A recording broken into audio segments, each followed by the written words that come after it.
민주당이요, 오는 12일 이 국회 본회의에서 대통령 이 재판중지법이라고 불리는요, 이 형사소송법 개정안을 처리할 것이라는 이 관측이 지금 나오고 있습니다.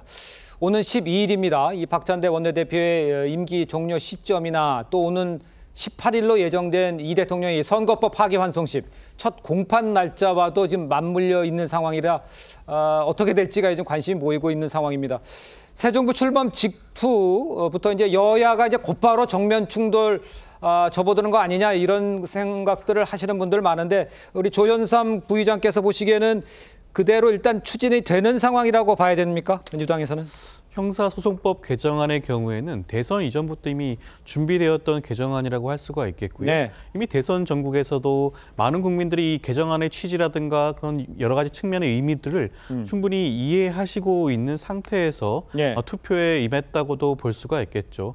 이 법 자체에 대해 살펴보게 되면 우리 헌법에서 살펴보게 되면 불소추 특권이라는 게 있지 않겠습니까? 예. 불소추 특권 살펴보게 되면 소추의 개념, 의미에 대해서 사실상 재판 과정과 공소 유지도 포함이 된다고 하는 것이 합리적인 해석이라고 할 수가 있어요. 그렇지만 네네네. 거기에 대해서 일부 이견이 있지 않겠습니까? 예. 이론이 있기 때문에 이것을 더욱더 명확하게 하기 위해서는 이러한 개정안을 통해서 더 이상의 그런 분쟁과 분란, 이론이 없게 만드는 그러한 절차가 꼭 필요한 게 아닌가라는 생각입니다. 알겠습니다.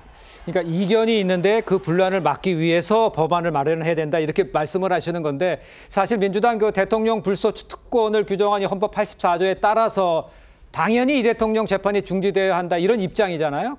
그런데 지금 형사법 개정안까지 추진한다. 글쎄 그렇게 이렇게까지 추진할 이유가 있을까 이런 지적을 하실 수는 있는 거잖아요. 그러니까 만약에 저게 헌법 84조의 해석을 지금 변호사님 말씀처럼 그렇게 해석이 된다면 입법이 필요 없죠. 그럼 법원의 판단 내지 헌재의 판단이 맡기면 될 일입니다. 네. 입법을 한다는 것은 그렇게 해석되지 않을 가능성이 크기 때문에 그 위헌 부담을 없앤다는 건데 네. 저는 이재명 대통령이 후보자 시절에 그 개헌 말씀하시면서 사실 대통령 거부권을 제한해야 되는데 그러니까 대통령이나 아니면 대통령 가족에 대한 범죄를 수사하는 특검, 이 특검에 대한 특검 법안에 대해서는 대통령이 거부권 행사하면 안 된다. 이런 취지로 말씀하셨어요. 그러면 그 취지를 그대로 차입해 온다면 이 법안도 사실은 거부권을 행사하셔야 돼요. 이 법안은. 예. 왜냐하면 대통령 본인에 대해서 현재 계리 중인 사건에 대해서 재판을 할 수 없도록 만드는 것이고 그렇게 되면 이 법안에 대해서 거부권 행사하실지 여부가 제가 일단 관심 포인트인 거고요. 통과된다 하더라도. 그리고 마지막으로 이게 그냥 법원에 맡겨두면 돼요. 법원에 맡겨두고 재판을 진행할지 여부를 보시고 나서 그다음에 입장을 정하시면 될 거인데 이거를 서둘러 저렇게 한다는 부분은 문제가 있는 것이고 또 하나는 저 공범 있는 재판들이 많아요. 그러니까 대장동 사건의 경우에는 공범이 많잖아요. 예, 그렇죠. 그러면 이 위증교사 사건도 마찬가지고 공범이 있는 사건들의 그 공범에 대해서는 어떻게 하겠다는 거죠. 그 공범들은 신속한 재판을 받을 권리가 있는데 예. 그 헌법적 권리를 침해하면서까지 내 재판을 막고자 한다. 너무하다. 그러니까 사실은 글쎄요. 국민적으로 야 이거 대통령의 원활한 직무 수행을 위해서 이거 이렇게 합시다라고 여러 가지 의견이 많지 않는 이런 상황에서 예. 저렇게까지 한다는 것은 본인이 얘기했던 공약과도 반하고 또 상식에 반하고 하여튼 여러 가지 면에서 문제가 있는 입법이다 이렇게 생각합니다. 공약에 반하고 상식에 반한다는데 네, 소장님. 실은 이재명 대통령과 아주 유사한 사례가 트럼프 대통령 사례였어요.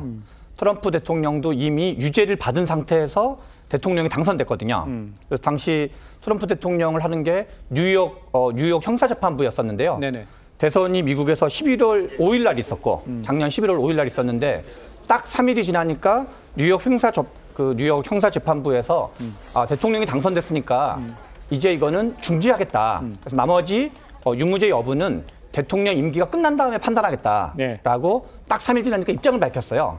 어떤 이제 미국이 어떤 민주주의의 본국 또는 원조 국가로 유명한 나라인데 한국의 민주주의도 많은 제도를 미국에서 가져갔는데 예. 실은 오히려 2심 재판부가 됐건 뭐 3심 재판부가 됐건 오히려 대선이 끝났으면 예. 입장을 딱 밝혀서 그 안정감을 줬어야 되는데 우리가 헌법 84조에 대통령은 내란 또는 외환의 죄를 범한 경우를 제외하고는 재직 중 형사상에 소출을 하지 아니한다는 거는 대통령한테 무슨 특권을 주는 게 아니라 안정적 국정 운영하라고 담겨 있는 헌법 정신으로 봐야 되는 거거든요. 예. 그래서 지금 현재 민주당이 하는 거는 입법 미비를 보완하는 걸 봐야 되는 거지. 왜냐면 아마 제 생각엔 당시 이 헌법을 만들었던 분들이 대통령이 재판 중인 걸 알았으면 반드시 좀 그렇게 했을 걸 생각하거든요. 예. 그래서 이거는 지금 대법원이나 등등에 맡길 게 아니라 안정적 국정 운영 차원에서 입법 미비로 해석하는 게 온당하다고 생각을 합니다. 그러니까 지금 뭐 소장이 말씀하신 거는 그 법으로 만들 뭐 예를 들어서 말씀해 주셨지만 법원이 판단을 해야 될 문제지 법으로 이렇게 만들 필요는 없다. 그렇게도 해석을 할 수 있는 건데. 법원이 원래는 법원한테 맡기는 것도 하나의 방법일 수 있는데 네.